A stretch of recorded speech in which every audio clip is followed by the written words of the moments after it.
श्रीपादाय कृष्णप्रेष्ठाय भूतले श्रीमते भक्तिवेदांत स्वामीति नामिने। नमस्ते सारस्वती देवे गौरवाणी प्रचारिणे निर्विशेष शून्यवादी पाश्चात्य देशतारिणे।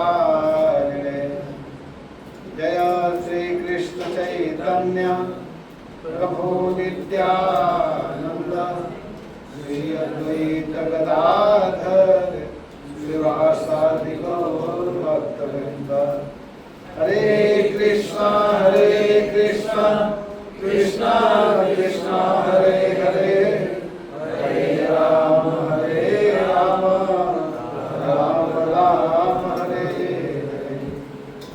ओम नमो भगवते वासुदेवाय।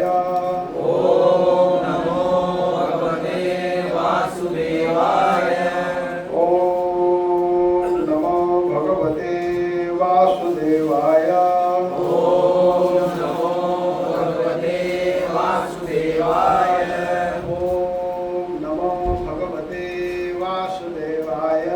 ओम नमो भगवते वासुदेवाय। हरे कृष्ण।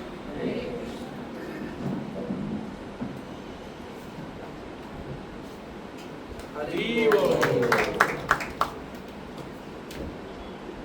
हरे कृष्णा। हरे कृष्ण। तो आप लोग विगत 2 दिन से यहाँ पर बलि महाराज के विषय में सुनते हुए आ रहे हैं।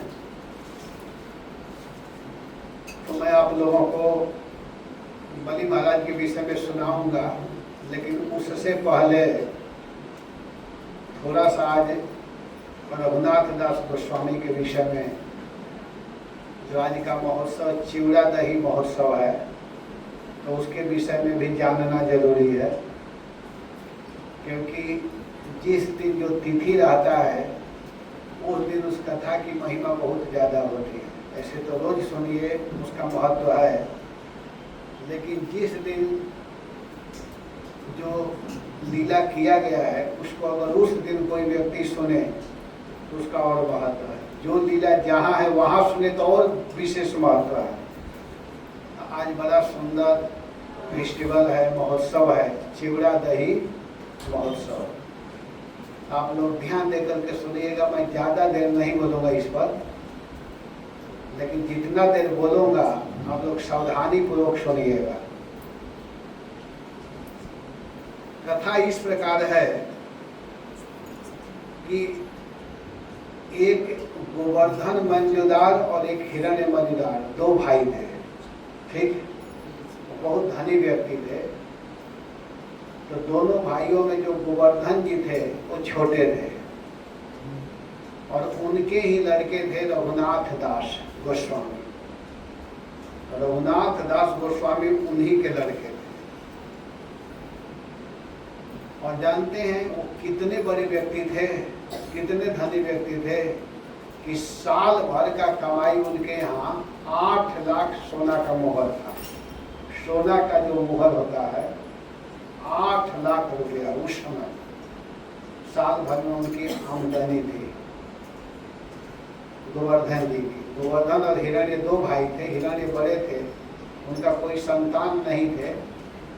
दोनों भाइयों के बीच में एक ही लड़का थे जिनका नाम था रघुनाथ दास गोस्वामी। गोस्वामी बाद में हुए, पहले रघुनाथ थे। तो बहुत धनी व्यक्ति के लड़के थे। और क्या हुआ कि वे एक बार रहने वाले में थे सप्तग्राम के। सप्तग्राम तो वहाँ पर महाप्रभु आए थे, और महाप्रभु को देख करके रघुनाथ महाप्रभु के साथ, महाप्रभु के चरणों में रहना चाह रहे थे। लेकिन महाप्रभु कहे कि नहीं, तुम घर पर ही रह करके भजन करो और घर गृहस्थी को देखो। इस प्रकार कह करके महाप्रभु तो वहाँ से चले गए। लेकिन रघुनाथ बीच बीच में सोचते थे महाप्रभु के पास जाने के लिए, लेकिन जा नहीं पाते थे। और उनके यहाँ एक मुस्लिम जो था वो एक बार आया, और आया जब घर पर, तो जो उनके ताऊ जी हैं जिनका नाम है हिरण्य और गोवर्धन, आपस में लोग सामंजस्य बैठाए थे कि जो भी आमदनी पैसा होगा उसमें तुमको देना होगा, लेकिन वे लोग नहीं दे रहे थे। तो वे नाराज होकर के, क्रोधित होकर के आया, लेकिन वे लोग तो वहाँ से भाग गए। वहीं रघुनाथ मिले, उनको जेल में बंद किया गया। लेकिन बाद में बहुत लंबी कथा है। रघुनाथ जी बोले कि आप क्यों इस प्रकार का व्यवहार कर रहे हैं, जैसे मेरे पिता वैसे आप भी तो मेरे पिता हैं। उनके बात में आकर के बड़ा प्रभावित हुआ, और वे कहे कि आप तो देखने में बिल्कुल बहुत बड़ी संत दिखाई दे रहे हैं, ऐसा प्रशंसा कभी वो सुना नहीं था।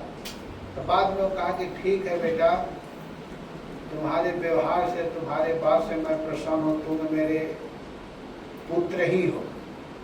और इस प्रकार कह करके फिर आपस में अपने बड़े पिता को बुलाए, मिलाए, ये सब तो कथा है। लेकिन रघुनाथ दास गोस्वामी का मन बार बार चैतन्य महाप्रभु की ओर जा रहा था। एक दिन की घटना है कि पानी हाटी में नित्यानंद प्रभु आए हुए थे, और वहाँ पर बहुत भक्त एकत्रित थे। उस समय रघुनाथ दास गोस्वामी वहाँ पर गए, और जब वहाँ पर गए हैं रघुनाथ दास गोस्वामी जी, तो दूर से ही प्रणाम किए। तो उनका सेवक जो नित्यानंद प्रभु हैं, उनके जो सेवक हैं, वे कहते हैं कि रघुनाथ आपको प्रणाम कर रहा है। तो इसको सुन करके नित्यानंद प्रभु कह रहे चोर आया है, चोर, चोर शब्द वहाँ पर बोले, चोर, चोर आया है, उसको बुलाओ, उसको मुझे दंड देना है। चोर क्यों कहे, चोर किस लिए कहे? हाँ, लेकिन नित्यानंद प्रभु कहे कि बिना हमसे मिले तुम डायरेक्ट कैसे चैतन्य महाप्रभु को प्राप्त कर सकते हो? सबका आचार्य तो मैं हूँ, बिना गुरु की कृपा से कोई जा नहीं सकता। तो तुमको मैं दंड दूंगा। तो दंड क्या दिए? दंड यह दिए कि देखो भाई, तुम बहुत धनी व्यक्ति हो और यहाँ भक्त लोग आए हुए हैं, इन लोगों के लिए तो भंडारा की व्यवस्था करो, खिलाओ। और क्या खिलाना है? चिवड़ा और दही। बताइए, इतना बड़ा व्यक्ति को सेवा क्या दे रहे हैं? चिवड़ा दही। आजकल के लोग तो कहेंगे मैं इतना बड़ा व्यक्ति हूँ, आप किस तरह की सेवा दे रहे हो? छोटा मोटा सेवा दे रहे हो। लेकिन नहीं, यहाँ पर यह ध्यान देना है कि आचार्य लोग समझते हैं कि किसके द्वारा क्या करवाना है, और कोई भी सेवा महत्वपूर्ण होता है। ये नहीं सोचना चाहिए कि ये सेवा मैं नहीं करूँगा, वो सेवा नहीं करूँगा। भगवान का कोई भी सेवा मिले उसको करना चाहिए। और नित्यानंद प्रभु जानते हैं कि चैतन्य महाप्रभु के चरण प्राप्त करना है, भगवान को अगर प्राप्त करना है, तो भगवान को प्राप्त करने से पहले भक्त की सेवा जरूरी होता है। जब तक व्यक्ति भक्त की सेवा नहीं करेगा तो भगवान उसको मिल नहीं सकते। ठीक है, इसलिए नित्यानंद प्रभु क्या कहे, आचार्य हैं, गुरु हैं नित्यानंद जी। तो गुरु लोग क्या करते हैं, जानते हैं कि शिष्य को कैसे भक्ति में लगाना है।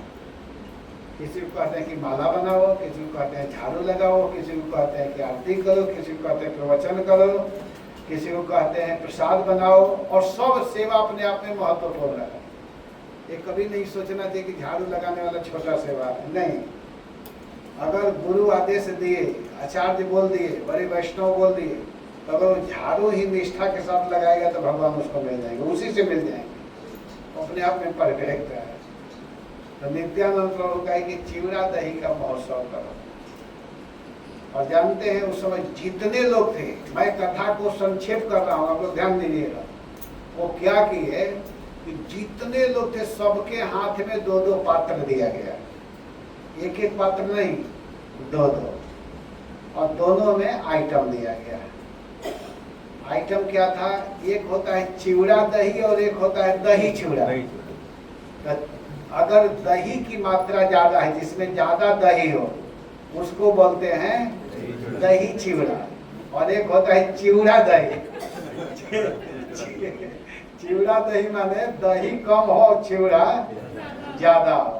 तो जहाँ दही की कमी होती है तो चिवड़ा को क्या किया जाता है, खास करके बिहार में और बंगाल में बड़ा प्रेम से लोग इसको ग्रहण करते हैं।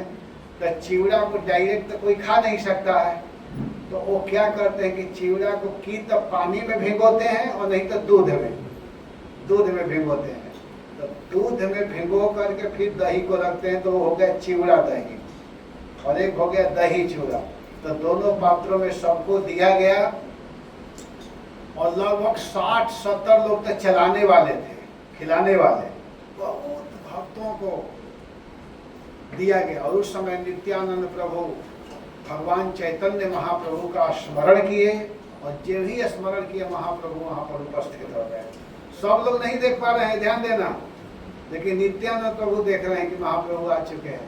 महाप्रभु को सभी बर्तनों में से, मिट्टी का जो पात्र था जिसमें चिवड़ा दही था, सब में से निकाल करके थोड़ा थोड़ा नित्यानंद प्रभु महाप्रभु को खिला रहे हैं।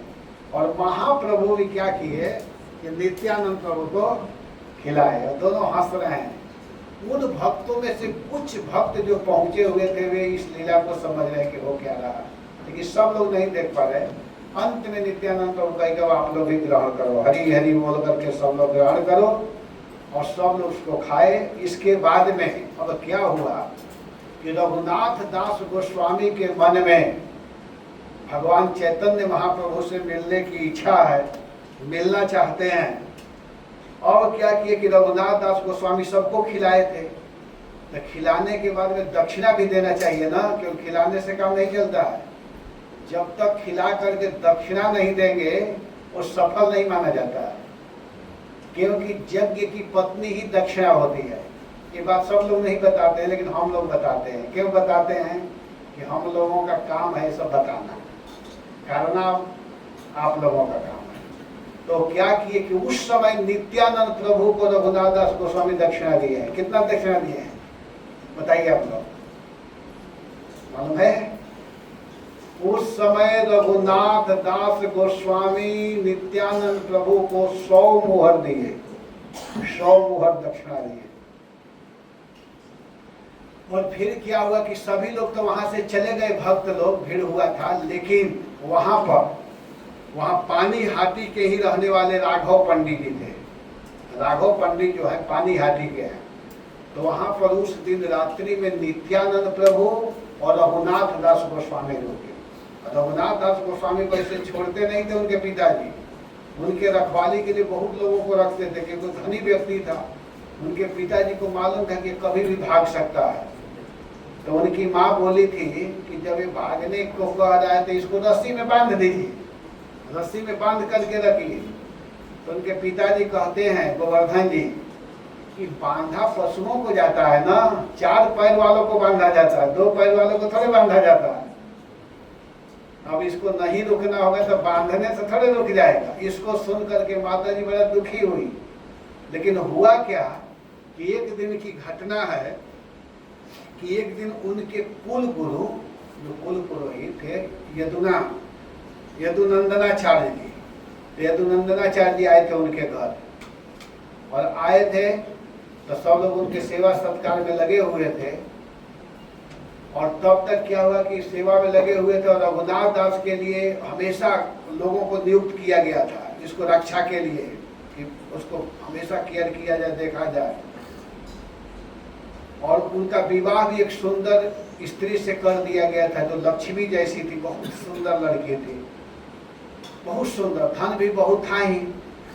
लेकिन रघुनाथ दास गोस्वामी का मन उस स्त्री में नहीं लगा। क्यों नहीं लगा? कि उनका मन कहाँ लगा हुआ था? चैतन्य महाप्रभु के चरण में। देखिए यहाँ ध्यान दीजिएगा, जिसका मन भगवान में लग गया है उसका मन धन में, स्त्री में नहीं लगता है।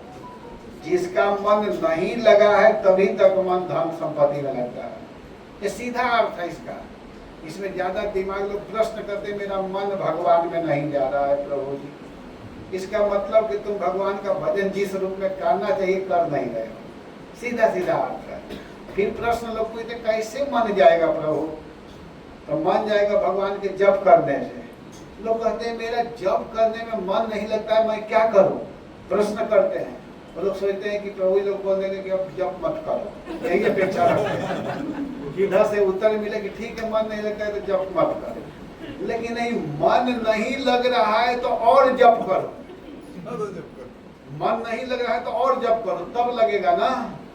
ये थोड़े कि माता छोड़ देने से मन लगेगा। तो देखिए उनका मन कहाँ लगा हुआ है? चैतन्य महाप्रभु के चरणों में। वो स्त्री के तरफ, धन के तरफ उनका मन नहीं है।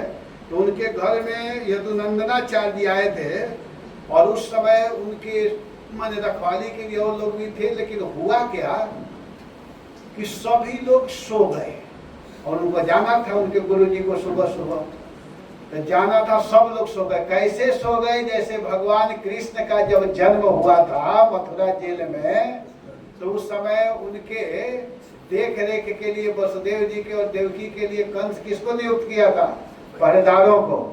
लेकिन सब लोग सो गए थे। वैसे ही यहाँ सभी लोग सो गए, माता पिता भी सो गए, सब लोग सो गए। और उनके गुरु जी को जाना है भोर में और रघुनाथ जगे हुए हैं। तो उनको अच्छा मौका मिला गुरु जी को छोड़ने के लिए। तब गुरु जी को छोड़ने के लिए गए बाहर। तो उनका गांव, उनके गांव से सप्तग्राम से लगभग 4-5 किलोमीटर दूरी पर ही था, बहुत ज्यादा दूर गांव नहीं था। तो 1-1.5 किलोमीटर गए तो गुरु महाराज कहे कि बेटा अब तुम अपने घर लौट जाओ। गुरु जी क्या बोले? अपने घर लौट जाओ। और इतना कह करके वे तो चले गए। कहे ठीक है गुरुदेव। लेकिन रघुनाथ दादी विचार के कि हमारे गुरु जी बोल रहे हैं कि अपने घर लौट जाओ। अपने घर मतलब अपना घर तो भगवान कृष्ण का चरण है ना। अपना घर तो जगन्नाथपुरी है। जगन्नाथपुरी जाने के लिए गुरु जी कह रहे हैं। और वो सीधे वहां से ऐसा रास्ता से भागना चालू किए, जो मार्ग 1 महीना में पहुंचने वाला था उन्होंने कितने दिन में पहुंचा बताइए? गुरु महाराज कथा कर रहे थे तो बोल रहे हैं कि 2 दिन में पहुंच गए। और ऐसे चैतन्य चरितमृत में जो आया है 12 दिन लिखा हुआ है। तो 2 दिन में ही या 12 दिन जो भी ले लीजिए। मैं तो गुरु महाराज की कथा सुन रहा था तो उसमें 2 दिन वर्णन किए हैं, लेकिन 12 दिन लिखा हुआ है। तो 12 दिन में या 2 दिन जो भी ले लीजिए, इतना तेज गति से भागे और सीधे वहां पहुंचे। और जब वहां पहुंचे, कहाँ? पुरी। तो पुरी में जब पहुंचे तो महाप्रभु गोविंद को कहे कि इनको कुछ खिलाओ पिलाओ, बड़ा मेहनत करके आए हैं। तो वे कहे कि अभी मैं नहीं खाऊंगा, मैं थोड़ा स्नान करने जा रहा हूँ, समुद्र स्नान करके आता हूँ। तो स्नान करने के लिए गए और इसके बाद में डायरेक्ट जगन्नाथ जी का प्रसाद है, जो जगन्नाथ जी का प्रसाद है तो उसको दिए, लेकिन उसमें से थोड़ा सा भोजन स्वीकार किए। इसके बाद वे क्या किए कि सिंह द्वार पर, जो सिंह द्वार है जगन्नाथपुरी में, देखे हैं ना सिंह द्वार? तो सिंह द्वार पर कुछ लोग जगन्नाथ जी के प्रसाद खरीद करके लोगों को बांटते हैं, देते हैं। तो वे क्या करते थे कि वे भी लाइन में लग जाते थे। रघुनाथ दास भिक्षा मांगने के लिए जो जाते हैं ना, भिक्षा मांगने के लिए, तो वैसे वे भी लाइन में लग जाते थे। और जब लाइन में लगते थे तो उस समय जिसकी बारी आएगी उसको भी लेगा। तो महाप्रभु एक बार पूछे कि वो ठीक से रह रहा है ना रघुनाथ, उसको खाने पीने की कोई कमी तो नहीं हो रही है? बताइए कितना बड़ा व्यक्ति जिनके यहाँ अपार संपत्ति, वह व्यक्ति जाकर के भिक्षा मांगने के लाइन में लगे हुए। तो वो जब पूछ रहे थे तो कहे कि हाँ वे भिक्षाटन करते हैं, वहाँ लाइन में लग करके मांगते हैं। तो महाप्रभु बोले कि भिक्षा मांगना कैसा है? वेश्यावृत्ति की तरह है। महाप्रभु ने बोला, वो शब्द रघुनाथ के कान में पड़ गया। रघुनाथ दास गोस्वामी के कान में पड़ा कि किसी के प्रति आशा करना, किसी से मांगना, जैसे वेश्या प्रतीक्षा करती रहती है। क्या प्रतीक्षा करती है? कि अमुक व्यक्ति आएगा, मेरे साथ भोग भोगेगा, मुझको कुछ धन देगा। तो वैसे ही आशा करना कि ये व्यक्ति मुझको देगा, ये देगा, ये देगा, ये वेश्यावृत्ति है, ऐसा कुछ बोले। तो रघुनाथ जी सुन लिए, अब वो भी लेना छोड़ दिए। अब क्या किए कि आनंद बाजार जहाँ है, आनंद बाजार, वहाँ पर जो प्रसाद रहता है, प्रसाद खिलाते हैं ना। अब तो देनारपुरी गए हैं कि नहीं? हाँ, तो आनंद बाजार में चावल दाल जो बेचा जाता है, तो अंत में वहाँ सब बिकने के बाद में कुछ चावल गिरा रहता है, वो सब चावल नाली के माध्यम से बह करके धोया जाता है पानी से, और नाली के माध्यम से बहता है। एक दिन देख रहे हैं महाप्रभु कि वो रघुनाथ दास उस नाले के जो चावल है उसको निकाल करके, एकदम गंदा चावल, और उसको थोड़ा पानी में धो करके और उसी को खाते थे। तब तक महाप्रभु गए और पीछे से तुरंत झपट करके उसको ले लिए और कहे कि तुम इस तरह का दिव्य प्रसाद खाते हो हमको छोड़ करके। इस तरह कहने का था कि वो है रघुनाथ दास गोस्वामी, और उनको महाप्रभु स्वरूप दामोदर के हाथ में सौंपे। तो यह है रघुनाथ दास गोस्वामी जी का चरित्र। आज पानी हाटी में जो उत्सव हुआ है, चिवड़ा दही महोत्सव, आज की यही कथा है। इसके माध्यम से हम लोग को यह समझना है कि भगवान के सेवा में कैसे लगना है, और जो आदेश मिले गुरु के द्वारा इसको करना चाहिए, और करके अपने जीवन को भक्ति में लगाना है। कभी धन का घमंड नहीं करना है। रघुनाथ दास सारे संपत्ति, सारे सौंदर्यमयी स्त्री आदि का त्याग करके वो किसमें अपने मन को लगाए? भगवान के चरणों में।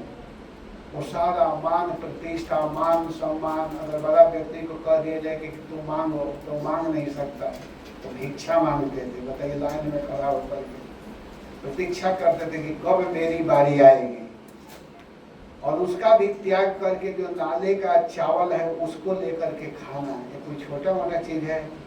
ऐसे ऐसे महान वैष्णव हम लोगों के संप्रदाय में हुए हैं। हम लोग जिस संप्रदाय के हैं उसमें ऐसे ऐसे वैष्णव जन हुए हैं। तो आज के दिन उनसे यही प्रार्थना करनी चाहिए कि हे रघुनाथ दास गोस्वामी, जिस प्रकार आपका मन भगवान के चरणों में लगा, वैसे ही आप आशीर्वाद दीजिए। हे नित्यानंद प्रभु, आप ऐसी कृपा कीजिए कि हमारी मति भी भगवान के चरणों में लगे। हम लोग रोज बोलते हैं, क्या बोलते हैं? न धनम न जनम न सुंदरी कविता माम जगदीश काम्ययी मम जन्मनि जन्मनेश्वरे तार भक्ति अहेतु कीर्तन। क्या वास्तव में हम लोग मांगते हैं? बताइए कि क्यों वही कबूतर वाला चैप्टर, इसको रोज याद कीजिएगा। बहेलिया आएगा दाना डालेगा, नहीं, इसको प्रैक्टिकल में लाना है, अभ्यास में लाना चाहिए। और आगे की कथा हम लोग बलि महाराज का सुनते हैं। हम लोग सोचते होंगे कि बलि महाराज आत्मसमर्पण की और ये कथा कब तक होगी, तो मैं कोशिश करूंगा आप लोगों को अति संक्षेप में आज और परसों 2 दिन में सुनाने का। कल तो कथा ही नहीं करूंगा, कल तो स्नान यात्रा की कथा होगी, लेकिन आज और परसों 2 दिन की कथा में मैं कोशिश करूंगा इस प्रसंग को अति संक्षेप में पूरा करने के लिए। तो कल आप लोग कथा सुन रहे थे कि किस प्रकार माता अदिति अपने पति कश्यप जी के पास में गई हुई हैं, और कश्यप जी बड़ा सुंदर उपदेश की कि तुम किसके लिए चिंता कर रही हो? वो देहो भौतिको नात्मा वो चात्मा प्रकृति परह कस्य के पति पुत्राद्य मोह ये वही कारण, मोह ही कारण है। कोई किसी का पुत्र है न कोई किसी का पति है। यहाँ सब लोग कहते हैं तो मेरा है तो मेरा है, मैं किसका हूँ ये झगड़ा मिटा दोगे तो क्या होगा? दशा मुझे दीन के भगवान संभालोगे तो क्या होगा? वास्तव में हे नाथ मैं किसका हूँ? बहुत बड़ी लड़ाई है, बहुत बड़ा झगड़ा है। लेकिन कहे कश्यप जी की ठीक है, अगर वास्तव में तुमको चाहिए तो तुम भगवान की आराधना करो। भगवान ही समस्त प्रकार की इच्छाओं को पूर्ण करने वाला है। इतना सुन करके अदिति जी ने पूछा कि मैं जगदीश्वर भगवान की आराधना किस प्रकार करूं? भजन करने की पद्धति क्या है, विधि क्या है, जिससे वह सत्य संकल्प प्रभु मेरे मनोरथ को पूर्ण कर सके? तब यहाँ पर प्रश्न करते हुए कहती है, हे पतिदेव, मैं अपने पुत्रों के साथ बहुत ही दुख भोग रही हूँ। आप कृपा करके ऐसा उपाय बताइए, ऐसा विधि नियम बताइए कि जिसको करने से भगवान तुरंत प्रसन्न हो जाए। तुरंत वाला मंत्र दीजिए। तो कश्यप जी बहुत सरल मंत्र बताते हैं। भगवान कश्यप की दो पत्नियां दीति और अदिति उनसे कुछ उपाय पूछी हैं। तो एक को बताए 1 साल वाला व्रत और दूसरे को बता रहे हैं 12 दिन वाला व्रत। दीति को बताए थे पुंसवन व्रत जिसको करने में 1 साल का समय लगता है, और माता अदिति को बता रहे हैं 12 दिन वाला व्रत जिसको पयो व्रत कहते हैं। तो कहते हैं कि देखो देवी, अगर वास्तव में तुम संतान चाहती हो, तुम अपने पुत्र को चाहती हो कि पुनः इंद्र पद पर आसीन हो जाए, तो इसके लिए तुमको एक सुंदर व्रत करना पड़ेगा, जिस व्रत का नाम है पयो व्रत। और इस व्रत को करने के लिए कुछ नियम है।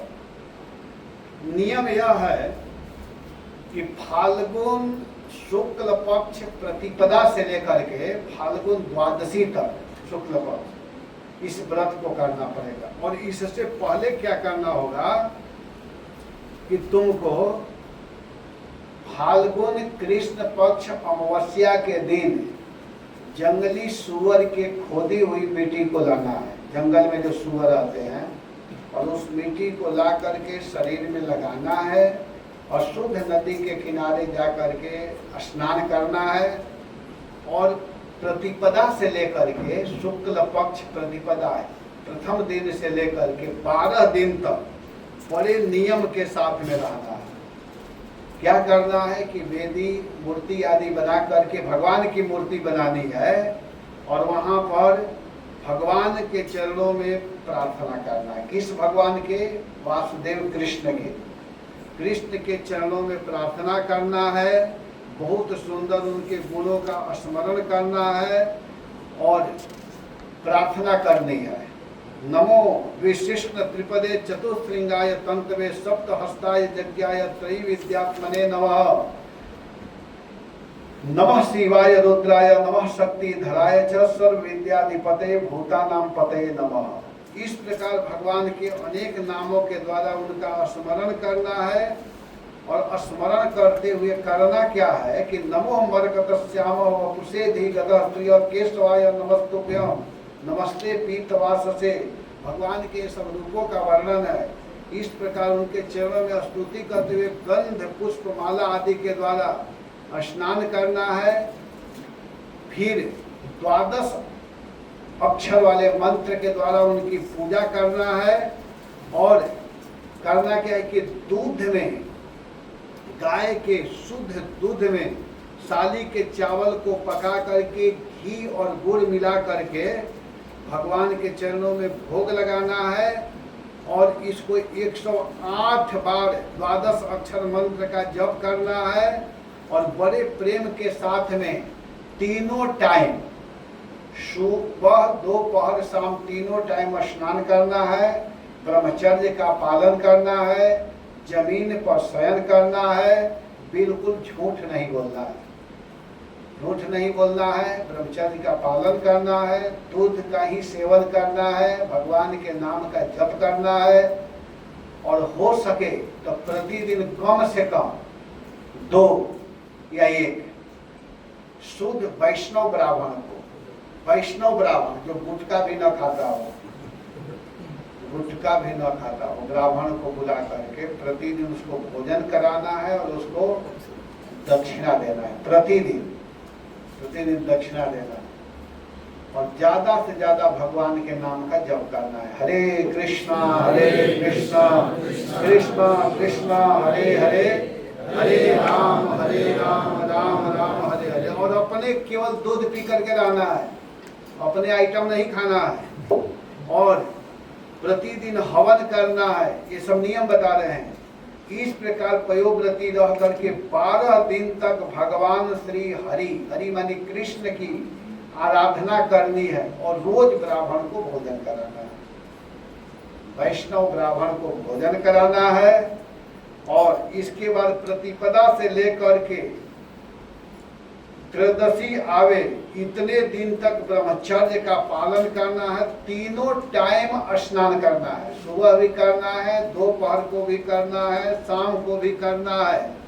और बिल्कुल मिथ्या बात तो करना ही नहीं है। मोबाइल नहीं देखना है उस समय, ये नहीं कि व्रत कर रहे हैं और मोबाइल देख रहे हैं, चलो थोड़ा सा समाचार देख रहे हैं क्या हो रहा है। मोबाइल नहीं देखना है। मिथ्या माने मोबाइल को फेंक देना है साइड में, जमीन पर शयन करना है। और इस तरह अगर तुम करोगी, और अंतिम दिन क्या करना है कि अपने रिश्तेदारों को 13वां दिन, 12 दिन तक तो 2 ब्राह्मण को खिलाइए, और 13वां दिन क्या कीजिए कि अपने इष्ट मित्र आदि सबको, रिश्तेदारों को भी बुलाइए और सबको प्रसाद खिलाइए, और सब लोग मिल करके भगवान के नाम का कीर्तन कीजिए। हरे कृष्णा कृष्णा कृष्णा हरे हरे, हरे राम राम राम हरे हरे। अगर इस तरह का व्रत करोगी तो निश्चित रूप से तुम्हारे ऊपर भगवान प्रसन्न होंगे। और भगवान जब प्रसन्न हो गए, जा पर कृपा राम के होई ता पर कृपा। जब भगवान प्रसन्न हो जाएंगे तो हे देवी तुमको जो चाहिए सब मिल जाएगा। जाओ, इतना बताए, और इतना बताए तब वो प्रसन्न हो गई। जैसे जैसे बताए वैसे वैसे ही वह नियम चालू की। और जब नियम चालू की तो उसके तपस्या से, उसके भजन से, उसके व्रत से, उसके भक्ति से भगवान प्रसन्न हो गए। और भगवान प्रसन्न होकर के विष्णु भगवान सामने आए, और विष्णु भगवान सामने आकर के कहते हैं कि आपको क्या चाहिए, बोलिए आप क्या चाहती हो। तब वह कहती है कि हे प्रभु, आपको तो पता ही है कि मेरा जो बेटा है, मेरा बेटा इस समय बलि के प्रभाव से इंद्र पद को छोड़ करके पता नहीं कहाँ चला गया है, आप इसके ऊपर कृपा कीजिए। तो इतना सुन करके भगवान कहे कि ठीक है, चिंता मत करो, ऐसे तो कोई कुछ कर नहीं सकता, उसका इतना प्रभाव बढ़ा हुआ है, लेकिन जब आप चाहती हो तो इसके लिए एक ही उपाय है कि मुझे खुद तुम्हारा पुत्र बनना पड़ेगा। ऐसे तो कोई भी परास्त कर नहीं सकता। तो मैं आपका बेटा बन करके आता हूँ, और मैं खुद ब्राह्मण का वेश धारण करके आपके गर्भ से जन्म लूंगा, ब्राह्मण हो जाऊंगा, ब्राह्मण रूप में आऊंगा, और भिक्षा मांग करके सब करना पड़ेगा। लेकिन देखो, इस बात को किसी को बताना मत। जब तक काम सिद्ध न हो जाए तब तक किसी से कहना नहीं चाहिए, तो आप बताना मत। इतना कहने के बाद में भगवान वहां से चले गए। और माता अदिति इतनी प्रसन्न है, इतनी खुश हैं। अब उनके गर्भ में स्वयं भगवान आ चुके हैं। तो कश्यप जी पूछ रहे हैं, क्या बात है देवी, इस समय बड़ा प्रसन्न दिखाई दे रही हो, लेकिन अपने पति को भी वो बता नहीं रही है, क्योंकि भगवान मना किए हैं ना कि मत बताना। लेकिन कश्यप जी कोई साधारण व्यक्ति थोड़े हैं। कश्यप जी तुरंत समझ गए, और समझ गए कि अच्छा भगवान आ गए हैं आपके गर्भ में, ठीक है। समयानुसार क्या हुआ कि माता अदिति के गर्भ से भाद्र शुक्ल पक्ष द्वादशी के दिन भगवान का प्रादुर्भाव होता है। हमारे प्रभु माता अदिति के गर्भ से जन्म लेते हैं, जिनका नाम हुआ वामन। बोलिए वामन भगवान की जय। तो वामन भगवान जन्म ले लिए, और जब वामन भगवान जन्म लिए तो भगवान इतने सुंदर हैं, इतने सुंदर हैं कि क्या कहा जाए। भगवान का सुंदर रूप है, बड़े सुंदर हमारे प्रभु दिखाई दे रहे हैं। और उस समय देखिए, उनके जन्म के समय होता क्या है कि जब भगवान जन्म लिए तो उनके शरीर का वर्णन करते हुए सुखदेव गोस्वामी कहते हैं कि श्यामावदातो झसराज कुंडल त्रिशूल सक्षी बदनाम्बुजः पुमान् श्रीवत्सवक्षः बलयांग दोलसत् किरीट कांची गुणचारुणो पुरः भगवान का वर्णन करते हुए सुखदेव जी महाराज परीक्षित से कहते हैं कि भगवान का रूप श्याम, विशुद्ध श्याम वर्ण का शरीर था, मकराकृत कुंडल, कांति से मुख कमल शोभायमान हो रहे थे और परम पुरुष के वक्ष स्थल पर त्रिवत्स का चिन्ह, हाथों में कंगन, भुजाओं में बाजूबंद, सिर पर मुकुट, कमर में करधनी लाड़ियां और चरण में सुंदर नूपुर जगमगा रहे थे। भगवान के चरणों में भगवान का शरीर इतना सुंदर लग रहा था। श्यामः वदातः, विश्वनाथ चक्रवर्ती बाजी इस पर कहते हैं टीका में है कि भगवान का श्याम वर्ण और चिन्मयत्व से युक्त विशुद्ध झसराज मकर राजा, भगवान का सुंदर रूप लग रहा है। स्वयं आज भगवान आए हैं। जिन भगवान के नाम सुनते ही व्यक्ति का मंगल हो जाता है। अरे जाकर नाम सुनत शुभ होई, मोरे गृह आवा प्रभु सोई। जिनके नाम सुनते ही मंगल होता है, जाकर नाम सुनत शुभ होई, मोरे गृह आवा प्रभु सोई। वही भगवान सोई। सोई माने कौन सोई? जिनके नाम सुन करके मंगल होता है। मंगल भवन मंगलहारी, जिनके नाम स्मरण करते ही मंगल होता है, वही भगवान आज मेरे घर में आए हुए हैं। आज कितना भाग्यशाली आज कश्यप जी और माता अदिति हैं।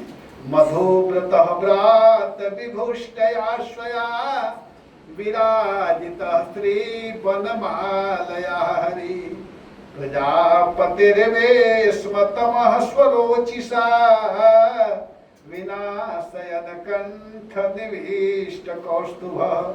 भगवान गले में अपनी स्वरूप भूत वनमाला धारण किए हुए हैं। भगवान के गले में वनमाला है और जिसके चारों ओर झुंड के झुंड भौरे गुंजार कर रहे हैं।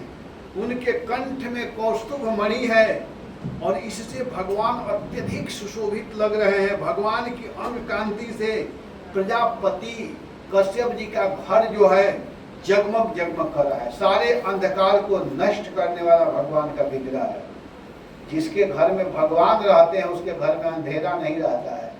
सारा अंधकार को, सारे अज्ञान को भगवान नष्ट कर देते हैं। इसीलिए अपने घर में भगवान को रखना चाहिए। समझ रहा है? अपने घर में किसको रखना चाहिए? भगवान को। भगवान के लिए जगह देना चाहिए। तो भगवान को अपने घर में रखिए। और उस समय दिशाएं निर्मल हो गई, नदी और सरोवर का जल स्वच्छ हो गया, प्रजा के हृदय में आनंद की बाढ़ आ गई। सब लोग जय जयकार करने लगे, सबके हृदय में आनंद हो रहा है। और देवता लोग भी आ गए। देवता लोग थोड़े मानने वाले हैं। भगवान का जब जन्म हुआ तो देवताओं का आगमन हो गया। देवता लोग क्या किए?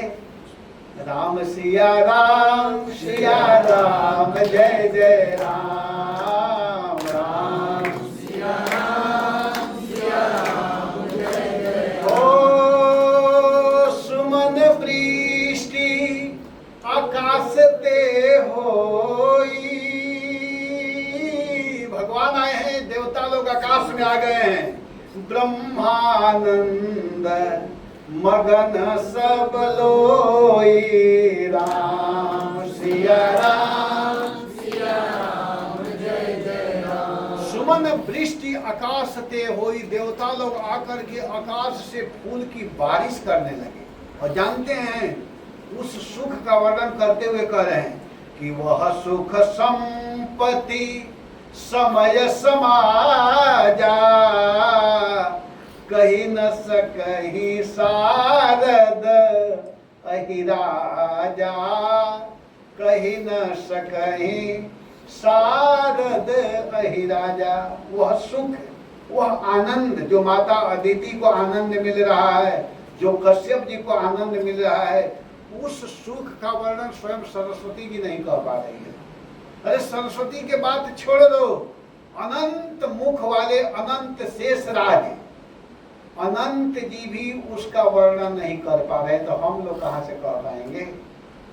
भगवान की महिमा इतनी थोड़े है कि कोई कह सकता है। कहा गया 7 समुद्र की मसी कराऊं, लेखन सब बन रहा है, धरती सब कागज करऊं हरिगुण लिखा न जाए। तो यहाँ पर कह रहे हैं कि वह सुख संपत्ति समय समाजा। अरे उस सुख के विषय में, उस आनंद के विषय में, उस समय के वातावरण के विषय में कही न सकही शारद अहिराजा। सरस्वती जी और अनंत मुख वाले शेष जी भी इसका वर्णन नहीं कर सकते हैं, तो हम लोग कैसे कर पाएंगे। भगवान के जन्म के समय इतना आनंद आ रहा है, सबके हृदय में आनंद संचारित हो रहे हैं, सब लोग आनंद में हैं। उस समय भगवान का जन्म हुआ है।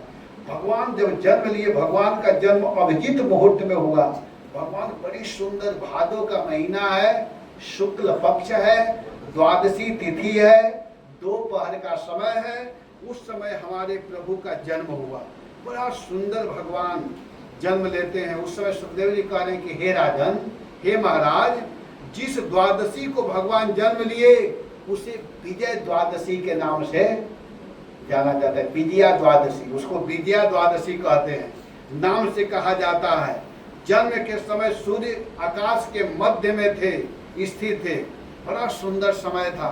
और भगवान के अवतार के समय शंख, दुंदुभिया, मृदंग, ये सब नगाड़े बाजे बजने लगे। इस तरह के बाजे और तुरहियों से तुमुल ध्वनि होने लगी और अप्सराएं प्रसन्न होकर के नाचने लगी। श्रेष्ठ गंधर्व लोग गाने लगे। मुनि देवता, मनु, पीतर और अग्नि स्तुति करने लगे। सब लोग आनंद में हो गए हैं। और उस समय इतने आनंद में है कि देवा मानव, देवगण, मनुगण इत्यादि गीत स्तुति करने लगे। पुष्पों की वर्षा से अदिति जी का जो आश्रम था वह फूल से ढक गया, इतना फूल गिराया गया। तो उनका आश्रम ही पुष्प से ढक गया। सिद्ध विद्याधरा गाना, उस समय सिद्ध विद्याधर, चारण गंध, किम पुरुष, किन्नर, यक्ष, राक्षस, पक्षी, मुख्य मुख्य नागगण और देवताओं के अनुसार सब लोग नाच रहे हैं, भूरी भूरी प्रशंसा करने लगे। इस तरह सब आनंद में है। और जब अदिति ने अपने गर्भ से भगवान को प्रकट रूप में देखा तो वह आश्चर्यचकित हो गई, परम आनंद में हो गई और इस प्रकार विस्मित होकर के भगवान के चरणों में प्रणाम कर रही है। जय हो प्रभु, जय हो जय इतिहास। यद तद वपुर भाति विभूषण आयुधई अव्यक्त चिद व्यक्त मधारयद हरि वभूवते नैव सवा मनोवटु संपश्यतो दिव्य गतिर यथा नटः। सुखदेव जी कहते हैं, हे राजन, हे परीक्षित, स्वयं अव्यक्त एवं चित्त स्वरूप है। उन्होंने जो परम कांतिमय आभूषण एवं आयुधों से युक्त वह शरीर धारण किया था, उसी शरीर से कश्यप और अदिति को देखते देखते भगवान जो रूप धारण किए थे, अदिति और कश्यप के सामने ही देखते देखते वामन बन गए, वामन रूप में हो गए। जो स्वयं भगवान विष्णु थे वह क्या बन गए कि जय शिशुलीला अति प्रियशीला यह रूपपनम अनूपा। भगवान शिशु रूप में हो गए, वामन रूप में बन गए। ब्रह्मचारी का रूप धारण किए। कैसे धारण किए? ठीक वैसे ही जैसे नट अपना वेश बदल ले। क्यों न हो, भगवान की लीला अद्भुत है। भगवान कुछ भी कर सकते हैं। भगवान बिल्कुल छोटा रूप धारण कर लिए, क्योंकि भगवान यहाँ कुछ भी कर सकते हैं। अद्वैतमच्युतम अनादिम अनंत रूपम आद्यम पुराण पुरुषम नवयौवनम च वेदेषु दुर्लभम दुर्लभ आत्मभक्तौ गोविंदमादि पुरुषम। भगवान कुछ भी रूप धारण कर सकते हैं। कभी नरसिंह के रूप में बन सकते हैं, कभी मोहिनी का रूप धारण कर सकते हैं, जहाँ जैसी आवश्यकता है। कभी कमठ रूप धारण कर सकते हैं। जब समुद्र मंथन किया जा रहा था तो देवता और असुर क्या किए?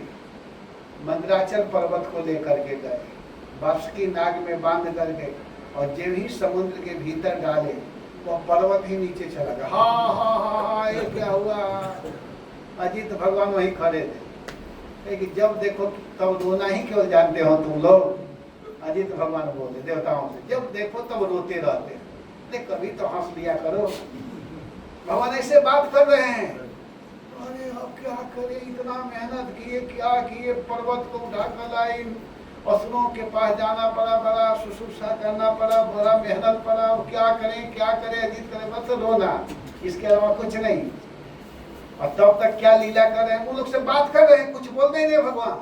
और इधर क्या बने कि पृष्ठे भ्राम्यद मंद मंदर गिरी ग्रावाग्र कंडुयनाथ निद्रालोकमठाकृतेर्भगवतः श्वासानिलापान्तुवः यत् संस्कार कलानुवर्तनवशात् वेलानिवेनां हसां यातायातमतन्द्रितं जलनिधे नाद्यापि विश्राम्यति। भगवान कच्छप रूप धारण कर लिए और कछुए के रूप धारण करके धीरे धीरे धीरे धीरे पर्वत को ऊपर ला दिए।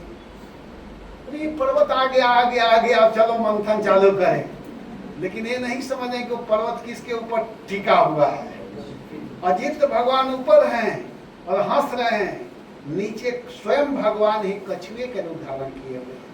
और जब मंथन चालू हुआ तो भगवान को कैसा लग रहा है, पृष्ठे भ्रामित मंदर मंदर गिरी ग्रावाग्र कंडुयना, जैसे किसी को खुजली हो रहा हो खूब तेजी से, कोई धीरे धीरे उसको अंगुली फेरे तो उसको नींद आ जाती है, अच्छी लगती है। तो भगवान को आनंद आ रहा है, उनके पीठ में खुजली है और मंथन कर रहे हैं तो उनको नींद आ रही, सो रहे हैं, सो रहे सांस लेते हैं तो समुद्र में ज्वार भाटा आ रहा है, सांस ले रहे हैं। ये है भगवान। भगवान का रूप जो है अद्वैत मच्युतमनादि अनंत रूपम, भगवान का अनंत रूप है। भगवान को कोई एक रूप में बस बांध ले, सोचे कि बस एक ही रूप है, तो उसकी मूर्खता है। भगवान कुछ भी रूप धारण कर सकते हैं, लेकिन सारे रूपों में जो मूल रूप है वो कौन है, ऐसे चांस कला पुरुषः कृष्णस्तु भगवान स्वयं इंद्रादि व्याकुलम लोके मृदयन्ति। अन्य रूप है ठीक है, लेकिन भजन करने वाला एक ही रूप है। वो कौन रूप है, कृष्ण। हरे कृष्णा कृष्णा कृष्णा हरे हरे, हरे राम राम राम हरे। तो वही भगवान जो चार भुजा में आए थे, देखते देखते भगवान द्विभुज वामन बन कर कृष्ण मोरा, वामन बन गए। कौन, कृष्ण। कृष्ण ही वामन बन गए, कृष्ण वामन रूप में हो गए, ब्राह्मण का रूप धारण करके। टाइम की व्यवस्था हमारे पास कीजिएगा, मेरे पास टाइम वाला व्यवस्था नहीं है। कितना 40 मिनट रख दीजिए, यहाँ बार बार पूछना अच्छा नहीं लगेगा, वो दिखाई नहीं देता हमको, समझ नहीं आता इसका कैसे देखो। प्रभु जी का घड़ी दीजिए।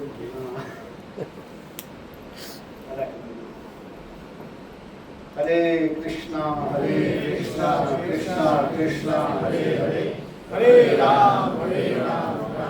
तो भगवान बड़ा सुंदर रूप धारण कर लिए, ब्राह्मण रूप में आ गए, छोटा रूप धारण कर लिए।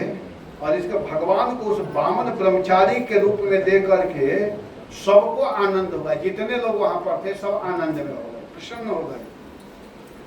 और वे लोग क्या किए कि कश्यप प्रजापति को आगे करके उनका जात कर्म संस्कार करवाए। 16 संस्कार होता है कि नहीं। आजकल लोग करते नहीं है, लेकिन करना चाहिए। सब संस्कारों का बहुत बड़ा महत्व है। जब बच्चों का जन्म होता है तो उस समय संस्कार करना चाहिए, उसका बड़ा महत्व होता है, बड़ा विज्ञान है इसके पीछे। तो जात कर्म संस्कार किया गया है।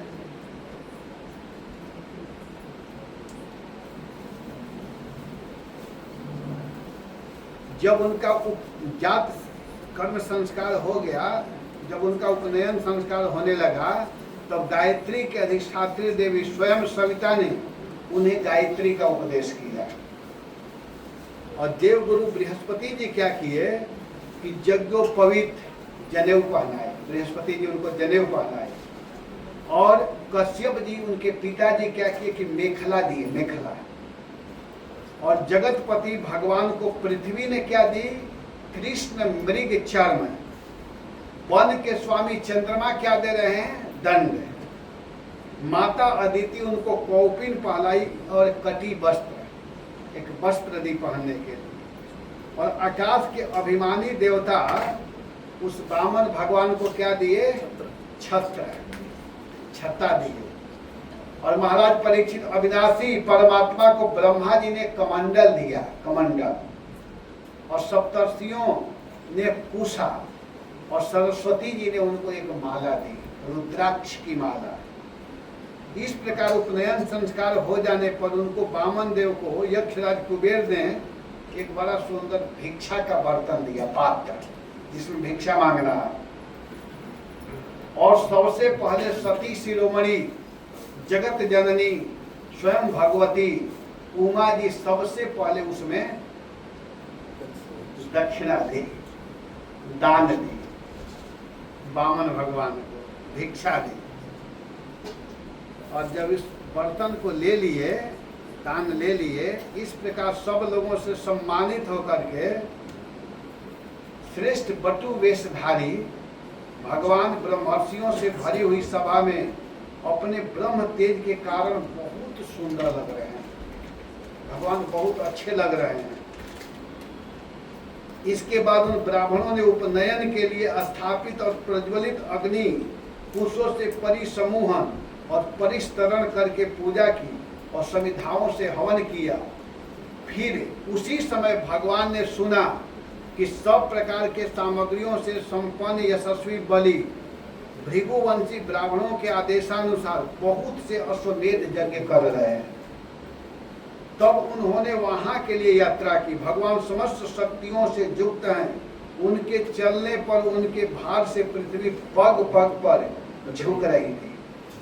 जब बलि के यहाँ भगवान जा रहे हैं तो माता पृथ्वी उनके चरणों में झुक रही है।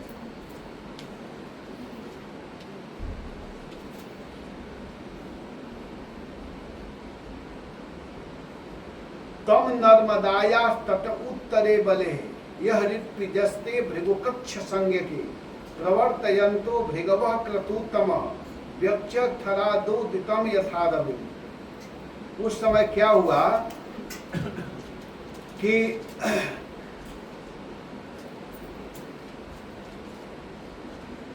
भगवान कहाँ जा रहे हैं, तो इसका वर्णन यहाँ पर सुखदेव गोस्वामी करे कि नर्मदा यहाँ उत्तरे तटे भृगु कक्षम संज्ञ की। कोई व्यक्ति पूछ रहा था कि कहाँ यज्ञ चल रहा है, तो देखिए इसमें जो वर्णन है उसी को मैं बोलूंगा। मैं अपने से तो कुछ बोलूंगा नहीं। इसमें लिखा हुआ है कि नर्मदा के उत्तर तट पर भृगु कक्ष नामक एक सुंदर स्थान है।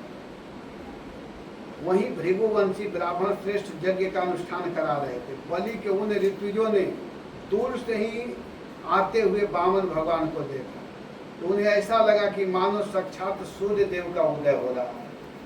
भृगु कक्ष, भृगु कक्ष कहाँ है? भरूच, भरूच है ना, भरूच। उत्तर की तरफ वहाँ नर्मदा नदी बहती है। इसी गुजरात में ही जगह चल रहा है। बताइए आप लोगों के यहाँ जगह चल रहा है। तो उस समय भगवान आ रहे हैं। गंगा च यमुना चैव गोदावरी सरस्वती नर्मदे सिंधु कावेरी जली सन्निधिं कुरु। गंगा सरस्वती सिंधु ब्रह्मपुत्रम च गंडकी कावेरी यमुना देव कृष्ण गोदा महानदी। ये सब महानदियाँ हैं। तो उसमें नर्मदा यहाँ, नर्मदा के तट पर, नर्मदा के उत्तर तट पर भृगु कक्ष नामक एक सुंदर स्थान है। भृगु कक्ष, वहीं भृगुवंशी ब्राह्मण श्रेष्ठ यज्ञ कर रहे थे, अनुष्ठान कर रहे थे। और बलि के उन ऋत्विजों ने दूर से ही भगवान वामन को देखा। तो भगवान में इतना तेज है, लग रहा है कि साक्षात सूर्य देव आ रहे हैं। तम ऋत्विजो यजमानः सदस्याः तत्तिनो वामन तेजसा नृपः सूर्य किलायात इतवा विभावसो सनत कुमारो तदीक्षया कृतो। हे राजन, वामन देव के तेज से वे ऋत्विज यजमान और सदस्य सबके सब निस्तेज हो गए। जब भगवान का आगमन हो रहा है तो उनके सामने इन सब का तेज डाउन हो रहा है। जैसे जब सूर्य उदय होता है तो रात्रि का जो प्रकाश होता है वो सब समाप्त होने लगता है कि नहीं, सूर्य के सामने।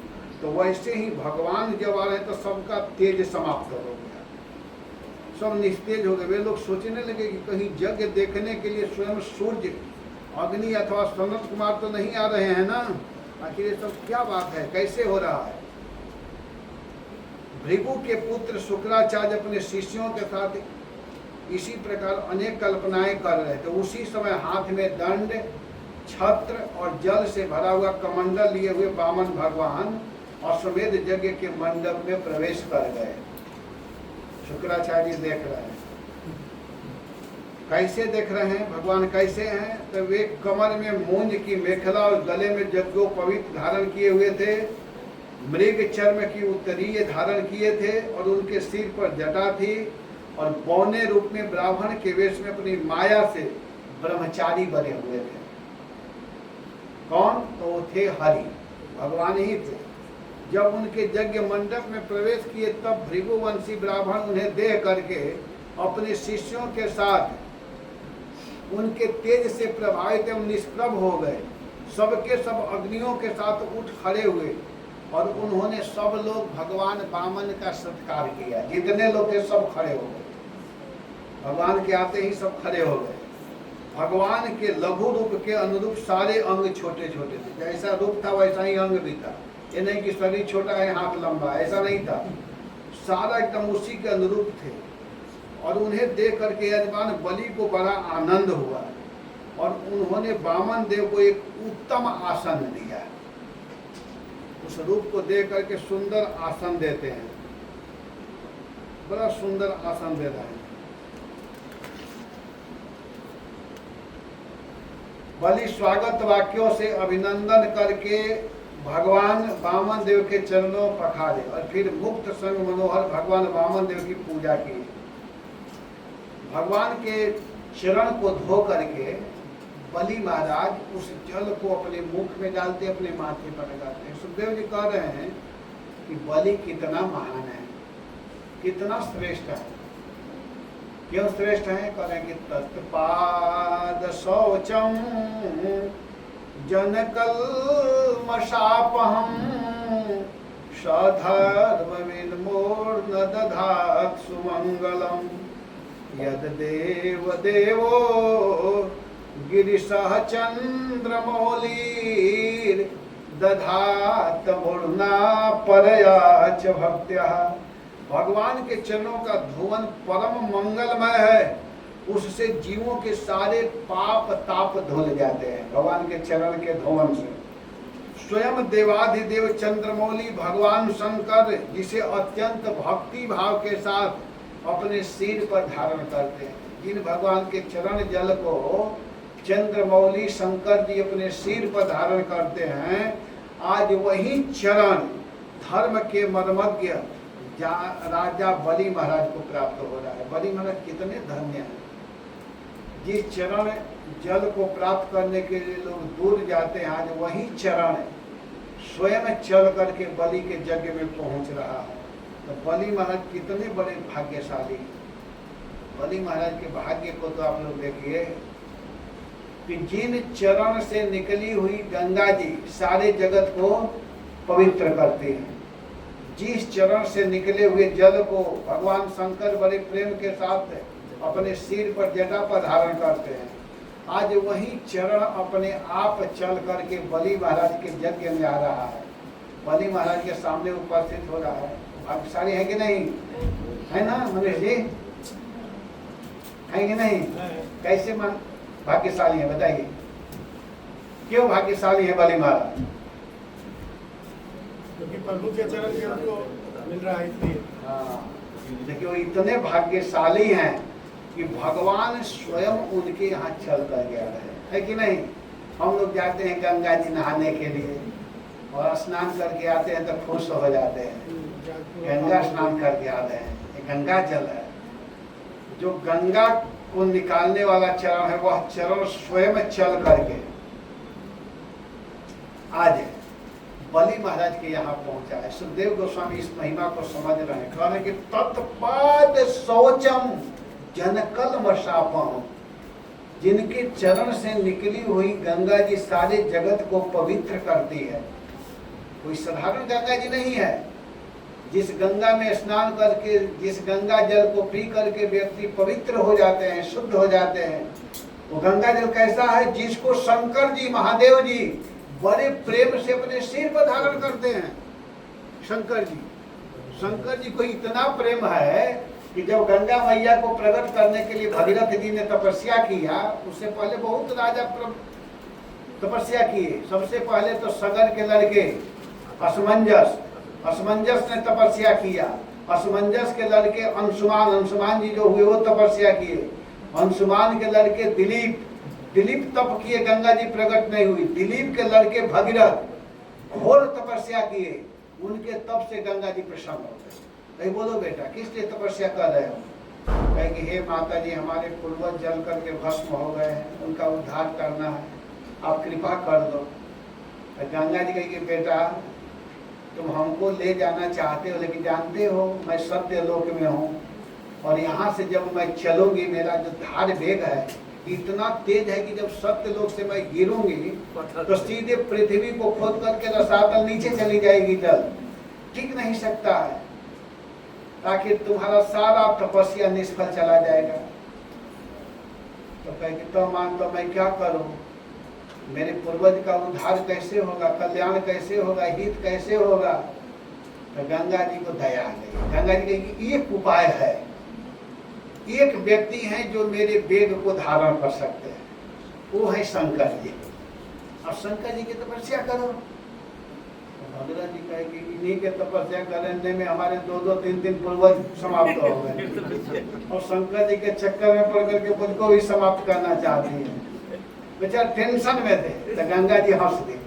बेटा टेंशन में मत रहो, शंकर जी बड़े दयालु हैं, जाओ तो सही, तो सोचो तो सही। चलो, मरता क्या नहीं करता। और वो क्या किए कि शंकर जी के पास आए, कहे ओम नमः शिवाय। शंकर जी बस तुरंत आ गए, हाँ बोलो बोलो बोलो। इसीलिए तो शंकर जी का नाम आशुतोष है। बहुत जल्दी खुश हो जाते हैं, और इतना खुश हो जाते हैं कि उनको समझ में ही नहीं आता मैं क्या वरदान दूं। एक भक्त को वरदान दे दिए, मांगो क्या चाहिए। तो इतना खुश था, देखा शंकर जी इतने जल्दी में प्रकट हो गए थे पत्नी के साथ में, और पत्नी सुंदर शंकर जी की। उनका भक्त देखा तो कहा कि इसकी पत्नी बड़ा सुंदर है, कैसे हमको मिलेगी। लेकिन वो बुद्धि लगा दिया असुर होकर के, और देवता साहब होकर के बुद्धि नहीं लगा रहे हैं। आगे आप ऐसा वरदान दो कि जिसके सिर पर हाथ रखूं जल करके। शंकर जी को विचार करना चाहिए ना, कैसा वरदान मेरा चेला क्यों मांग रहा है। तथास्तु, और उन्हीं पर रखने के लिए चले। कथा है भागवत में। फिर बाद में इस केस को भगवान ही संभाले, भगवान को ही आना पड़ा, नहीं तो शंकर जी बड़ा दिक्कत में, उनका बीपी हाई हो रहा था, ब्लड प्रेशर हाई हो गया था। तो उस कथा को मैं नहीं कहूंगा। तो वही शंकर जी प्रसन्न हो गए। बोलो बोलो बोलो क्या चाहिए। कहे कि महाराज हमारे पूर्वज लोग जल करके भस्म हो गए हैं, गंगा जी इस तरह की बात कह रही है, पाने के लिए तो तैयार है, लेकिन उनको धारण कौन करेगा। वो कहेगी केवल एक आप ही है जो कि उनको रोक सकते हैं। तो शंकर जी हाँ हाँ बुलाओ बुलाओ, स्वागत है। और कैलाश में बैठे थे। गंगा जी जब सत्य लोक से चली, तो सत्य लोक से चली सीधा धार ऊपर से गिर रहा है, शंकर जी के माथे पर आ रहा है, और भगीरथ जी खड़े हैं, जल बाहर आ ही नहीं रहा है। शंकर जी के जाटा में बस केस में ही सारा जल आ रहा है, ऊपर से आ रहा है तेज गति से, लेकिन सारा जल उसमें से एक बूंद भी साइड में निकल नहीं रहा। तो भगीरथ जी कहेंगे हो क्या रहा है भोले बाबा, क्या हो रहा है। वो मुस्कुरा रहे, बड़े आनंद में है शंकर। तो भगीरथ जी कहेंगे क्या हो रहा है, आपके माथा को ठंडा करने के लिए गंगा को नहीं बुलाया हूँ। भगीरथ जी बोले आप सोचे कि बड़ा मजा आ रहा है, ठंडा ठंडा जल, चलो इसी में रहने देता हूँ, आपके सिर ठंडा करने के लिए नहीं बुलाया हूँ। तब शंकर जी कहे कि किस लिए बुलाए हो? तो हमारे पूर्वज जल करके भस्म हुए हैं, उनका उद्धार करना है प्रभु, कृपा कीजिए। अच्छा, तब शंकर जी क्या कि थोड़ा सा, ज्यादा नहीं, थोड़ा सा जल को छोड़े और सारे जल को अपने माथे में ही रखे। इतना प्रेम करते हैं शंकर जी भगवान के चरण जल से, ये ध्यान देना है आप लोगों को। शंकर जी थोड़ा सा जल छोड़े और भगीरथ जी वहां से भागना चालू किए और बद्रिकाश्रम से चल रहे हैं भगीरथ जी। और जैसे जैसे जा रहे हैं बद्रिकाश्रम से ऋषिकेश होते हुए हरिद्वार, इस प्रकार प्रयागराज होते हुए जा रहे हैं। जैसे जैसे उनके रथ का चक्का जा रहा है वैसे वैसे गंगा जी जा रही है। और जाते जाते जाते जाते एक ऋषि बैठे थे, उस ऋषि का नाम है जाह्नवी ऋषि। तो बैठे थे, तपस्या कर रहे थे, तब तक गंगा जी उनके आश्रम को बहवाने लगे। अच्छा, गंगा जी को ले गए अपने पीछे। और भगीरथ जी पीछे मुड़ कर देख रहे थे, गंगा उधर से आ रही है, यहाँ से अब आगे बढ़ ही नहीं रही है, समस्या। फिर उस ऋषि के चरणों में प्रार्थना किए तो ऋषि जी भी उसको छोड़े, इसलिए गंगा का एक नाम है जाह्नवी। फिर उसको लेकर के फिर उत्तर प्रदेश को पार किए, बिहार में आए, पटना होते हुए बक्सर, सब बक्सर पटना आदि होते हुए फिर सीधे बंगाल में गए। और बंगाल होते हुए ले गए कहाँ? जहाँ सगर के लड़के भस्म बने हुए थे। सगर के लड़कों को क्या कहा जाता है? सागर। सगरस्य अपत्यम पुमान सागर, सगर के लड़के को सागर कहा जाता है। तो सागर में जाकर गंगा जी मिली, माने सगर के पुत्रों में जाकर के गंगा जी मिली, इसलिए उस जगह का नाम हो गया। एक अर्थ होगा। दूसरा अर्थ है कि सागर माने समुद्र, वहाँ समुद्र है, तो समुद्र में गंगा जी जाकर के मिली है, इसलिए उसका नाम है। लेकिन मेन अर्थ है सगर के पुत्रों को कल्याण करना था। सगर के पुत्र को सागर कहते हैं, जैसे कुंती के लड़के को कौंतेय कहा जाता है, वैसे ही सगर के लड़के को सागर कहा जाता है। तो गंगा जी वहां गई और उसका कल्याण की। तो इसी बात को यहाँ पर सुखदेव गोस्वामी कह रहे हैं कि वही चरण तत्पाद शौचम जनकलम सापहम सधर्म विनमूर्ण दधा सुमंगलम। जिस चरण के जल को भोले बाबा बड़े प्रेम के साथ में अपने सिर पर धारण करते हैं, वही चरण आज स्वयं चल करके बलि महाराज के यज्ञ में आया। कोई साधारण चरण नहीं आया है। तो बलि महाराज कितना धन्य है बताइए। आज बलि महाराज उस चरण को लेकर के और बड़े आनंद के साथ, अति आनंद उमगी अनुरागायति आनंद चरण सरोज पखारन लगा, चरण सरोज अति आनंद उमगी अनुरागा चरण सरोज पखारन। आनंद में होकर के बलि महाराज उस भगवान के चरण कमल को धो रहे हैं। और धो ही नहीं रहे हैं, जब धो लिए तो उस जल को लेकर के क्या किए कि वे अपने सिर पर धारण किए, अत्यंत भक्ति भाव के साथ अपने सिर पर धारण किए। आज वही चरणामृत धर्म के मर्मज्ञ राजा बलि को प्राप्त हुआ। उन्होंने बड़े प्रेम से उसे अपने मस्तक पर रखा, उस जल को। गंगा जी के जल को प्रेम के साथ में अपने माथे पर रखना चाहिए। किस भाव में कि यह वही जल है जो जल भगवान के चरण से निकला हुआ है। गंगा को साधारण पानी नहीं समझना चाहिए, वो साधारण पानी नहीं है, वो भगवत चरण जल है, भगवान के चरणामृत है। उस चरण जल को बलि महाराज ने बड़े आदर के साथ में, बड़े प्रेम के साथ में धारण किया। और बलि महाराज क्या कहते हैं, अब जब चरण धो लिए, अपने माथे पर रख लिए, तब बलि महाराज बोलना प्रारंभ करते हैं। एक ब्राह्मण को देख करके किस तरह व्यवहार करना चाहिए, एक संत को देख करके कैसे व्यवहार करना चाहिए, शास्त्रों में बताया गया है। इसको जब तक हम सुनेंगे नहीं, कैसे इसको समझेंगे, कैसे व्यवहार करेंगे। किसी के यहाँ कोई ब्राह्मण संत पधारा है तो कैसे स्वागत करना है, यहाँ बलि महाराज से सीखिए। बलि महाराज कहते हैं स्वागतम ते नमस्तुभ्यम, ते आपके चरणों में मैं स्वागत कर रहा हूँ। ब्रह्मन किम करवामते, मैं आपका क्या सेवा करूं, मैं आपके चरणों में प्रणाम कर रहा हूं, मैं आपकी क्या सेवा करूं। ब्रह्मर्षिणाम तपः सक्षान मन में त्वारे वपुर्धवम, आज्ञा कीजिए मैं आपका क्या सेवा करूं। आज बड़े बड़े ब्रह्मर्षियों की तपस्या ही स्वयं मूर्तिमान होकर के मेरे सामने खड़ा है। तपस्या ही आज मूर्ति का रूप धारण करके मेरे सामने खड़े हैं। आप बताइए आज मैं क्या आपका सेवा करूं, मेरे लिए कोई सेवा बताइए। अद्य न पितरः तृप्ता अद्य न पावितम कुलम अद्य शिष्ट कृतुदयम यद भगवान आगतो गृहम्, क्योंकि आज आप मेरे घर पधारे हैं। आपके आने से आज मैं समझ गया, इससे मेरे पितर तृप्त हो गए। आज मैं समझ गया कि आज मेरे पितर बहुत काल में कीन मजूरी केवट कह रहा है। और यहाँ पर बलि महाराज कहते हैं कि आज मैं समझ रहा हूँ कि आज मेरे पितर तृप्त हो गए। इसका मतलब यह हुआ कि जिसके घर में साधु ब्राह्मण नहीं जाते हैं उसके घर के पितर प्रसन्न नहीं रहते हैं। कुछ लोग साधुओं को बिल्कुल अपने घर नहीं बुलाते हैं, ब्राह्मणों को नहीं बुलाते हैं, उनके पितर प्रसन्न नहीं होते, उन पर पितृ दोष लगता रहता है, पितर लोग नाराज रहते हैं।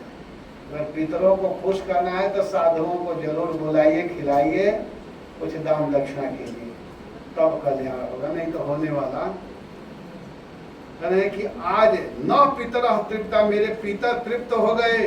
अद्यनः कुलम पावितम, आज मेरा वंश पवित्र हो गया। कुलम पवित्रम, कुल पवित्र हो गया, वंश पवित्र हो गया, क्योंकि अद्य अयम क्रतु सुइष्टम, आज मैं समझ गया आज मेरा यह यज्ञ सफल हो गया। क्यों सफल हो गया? क्योंकि आप जैसे शुद्ध ब्राह्मण मेरे घर आए हैं, वैष्णव आए हैं। धन्य धन्य मैं धन्य अति यद्यपि बहुविधिहीन, निज जन जानी राम मोहि संत समागम दीन। कौन बोल रहे हैं? काकभूषण जी। किसको दे करके? गरुड़ जी को। जब गरुड़ जी गए हैं तो काकभूषण जी उनको देकर कहते हैं धन्य धन्य मैं धन्य अति यद्यपि बहुविधिहीन, निज जन जानी राम मोहि संत समागम दीन। आज मैं समझ गया, यद्यपि मैं बहुत हीन हूँ, छोटा व्यक्ति हूँ, मैं कौआ हूँ, लेकिन आज मैं अपने को सफल समझ गया। क्यों? कि आज आप जैसे भक्त मेरे यहाँ आए हैं, आज मैं सफल हो गया। भगवान हमको अपना बनाए हैं तभी साधु को भेजे हैं मेरे घर। भगवान जब अपना बनाते हैं तभी संत महात्माओं को भेजते हैं किसी के घरों में। तो यहाँ पर कह रहे कि आज मेरा जीवन सफल हो गया। हे ब्राह्मण कुमार, आपके पांव पखाने से मेरे सारे पाप धुल गए। आज मैं आपका चरण धोया, आपके चरण धोने से मेरा सारा पाप समाप्त हो गया। और आज मैंने विधि पूर्वक अग्नि में उत्तम आहुति दे ली। अलग से यज्ञ करने की कोई जरूरत नहीं है, हवन करने की आवश्यकता नहीं। आप हवन कीजिए, पूजा कीजिए, और साधु ब्राह्मणों वैष्णवों की सेवा मत कीजिए, तो उस पूजा का कोई फल नहीं है। कहे कि आज मैं समझ गया कि आज असली यज्ञ, आज असली हवन मैंने किया है। आपके इन नन्हे नन्हे चरणों से ओह यह पृथ्वी निष्पाप होकर पवित्र हो गई। इतना कहने के बाद में कहते हैं हे ब्राह्मण देव, आपको देखने से लग रहा है कि आप कुछ चाह रहे हैं। क्या बलि महाराज कहते हैं कि आपको देखने से लग रहा है कि आपकी आंख में कुछ चाह है, कुछ आप चाह रहे हैं। आप निसंकोच मुझसे बोलिए, आपको क्या चाहिए? आप मेरे पास आए हैं, आपके मन में जो इच्छा है मुझसे मांग लीजिए। ऐसे उदार होना चाहिए देने वाले। ये नहीं कि कहाँ से सुबह सुबह ब्राह्मण आ गया, ये साधु के हाथ में रसीद बुक दिखाई दे रहा है, कहीं चेक न काट दे, कहीं कुछ रसीद न पकड़ा दे कि 1 लाख दो, 2 लाख दो, एक फेस्टिवल आने वाला है, जगन्नाथ उत्सव होने वाला है। दरवाजा बंद रखना, छोटे बिल से देखना कौन है, साधु तो नहीं ना है, बोल देना घर में नहीं है। हरे कृष्ण वाले इस्कॉन वाले नहीं ना आ गए रसीद बुक लेकर के। भगवत गीता ले, बोल देना पिताजी नहीं है, तो लड़का कहेगा पिताजी कह रहे हैं नहीं है। तो लड़का भी बोलने में भगवान बुलवा देते हैं, वो कहता है बोल दो पिताजी कह रहे हैं नहीं है। तो आप बताइए, रसीद देकर के खुश होना चाहिए। अच्छा भगवान आज मेरे यहाँ भेजे हैं, मेरे धन को प्रभु स्वीकार करना चाहते हैं। तुरंत दरवाजा खोला, आइए आइए आइए बैठिए महाराज, बोलिए क्या आदेश है।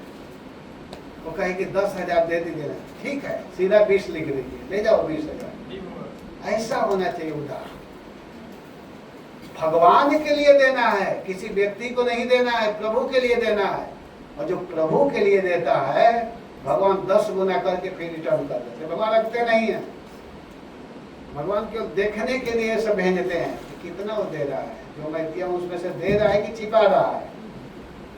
भगवान को देखना चाहते हैं, लेकिन हाय रे दमड़ी, चमड़ी चला जाए लेकिन दमड़ी नहीं जानी चाहिए। दमड़ी, एक चमड़ी होता है, एक दमड़ी होता है। शरीर भले चला जाए लेकिन दाम नहीं जाना चाहिए, दाम नहीं जाना चाहिए। क्या धन से लोगों का प्रेम है, इतना प्रेम भगवान से हो जाए तो कहना ही क्या है। भगवान से प्रेम होना बड़ा मुश्किल काम है। गोस्वामी जी कहते हैं काम ही नारी प्यारी जिमी, लोभ ही प्रिय जिमी दाम। आगे तिमी मोही निरंतर प्रिय लागहु मोही राम। कहते हैं बड़ा सुंदर उदाहरण है वहां पर। गोस्वामी जी को दूसरा उदाहरण मिला ही नहीं, इससे सुंदर दूसरा उदाहरण नहीं मिला गोस्वामी जी को। कहते हैं काम ही नारी प्यारी जिमी, जैसे कामी व्यक्तियों को स्त्री अच्छी लगती है। देखिए क्या बोल रहे हैं गोस्वामी जी, सुनने में लगेगा क्या कह रहे हैं। कहते हैं काम ही नारी प्यारी जिमी, जैसे कामी व्यक्ति को स्त्रियां सुंदर लगती है और स्त्रियों को सुंदर पुरुष लगते हैं। काम ही नारी प्यारी जिमी, लोभ ही प्रिय जिमी दाम। और लोभी व्यक्ति को प्रिय क्या लगता है, दाम, लक्ष्मी, पैसा, रुपया। तो गोस्वामी कहते हैं कि हे प्रभु तीन ही मोही, माने वैसे ही आप मुझको प्रिय लगे। जैसे कामी को स्त्री प्रिय लगती है और लोभी व्यक्ति को जैसे धन प्रिय लगता है, वैसे ही राम, हे कृष्ण, आप मुझको प्रिय लगे। मैं आपको चाहता हूँ, ज्यादा नहीं उतना कम से कम आप हमको प्रिय लगे। भगवान को प्राप्त करने के लिए गोस्वामी जी इस तरह की बात कर रहे हैं।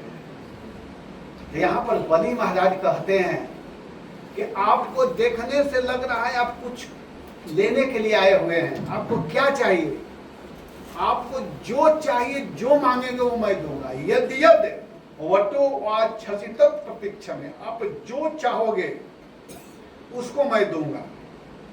आपको क्या चाहिए, वो कुछ बोल नहीं रहे, तब अपने से ही कहते हैं बलि महाराज कि दान, पृथ्वी चाहिए, आपको पृथ्वी चाहिए, चुप है।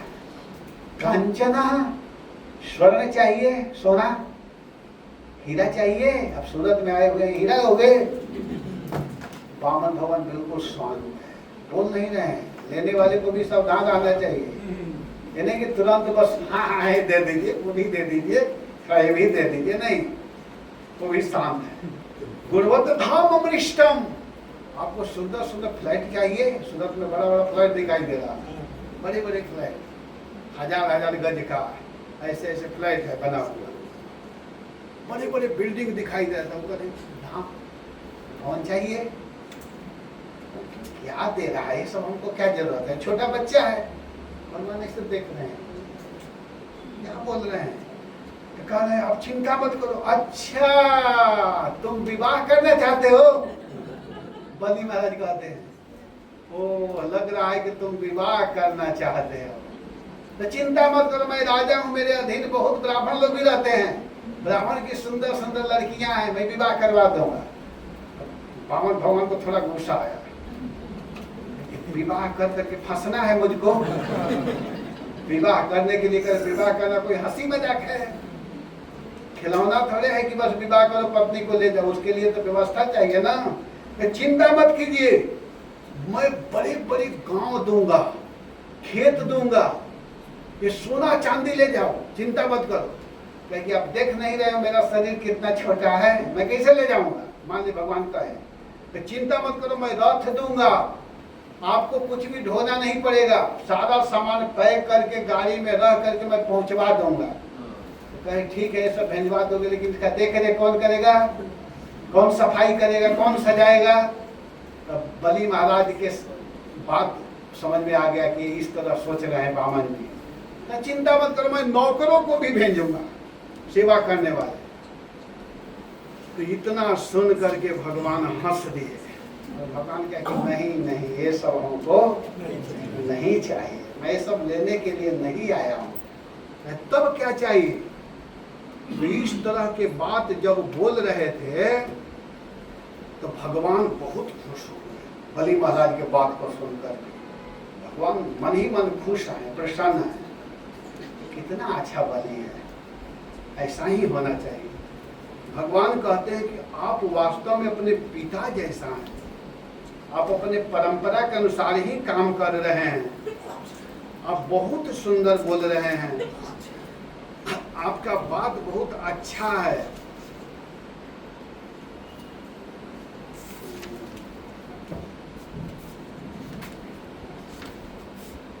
तो इस तरह भगवान के सामने वह देने के लिए तैयार हैं।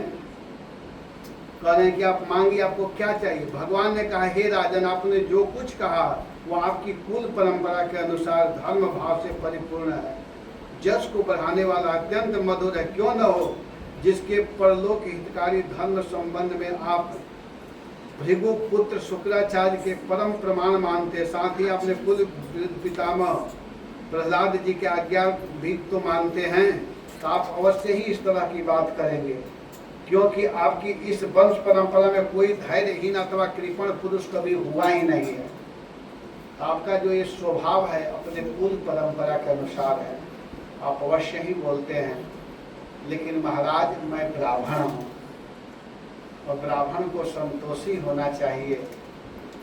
आप जब बार बार कह रहे हैं ना तो मुझे लेना है, लेकिन मैं अपने पैर से 3 पग घूमे लूंगा। इतना सुन करके बलि महाराज जोर जोर से हंसने लगे। कथा मैं कल सुनाऊंगा, समय हो चुका है, कल नहीं परसों दिन सुनाऊंगा। लेकिन कह रहे हैं थोड़ा सा बात कि आप 3 पग भूमि लोगे। बलि महाराज को हंसी आया, कहे अरे बोलने में तो तुम बूढ़ा हो, लेकिन 1 नंबर के मूर्ख हो। आपको पता नहीं मैं कौन हूँ। माँ वचो भी समाराध्य लोका नाम कमीश्वरम, मैं ही सारे लोगों का एकमात्र मालिक हूँ, और मेरे सामने आकर के 3 पग भूमि मांगना चाहते हो। भगवान का बेटा बताऊंगा कि तुम मालिक हो कि मैं मालिक।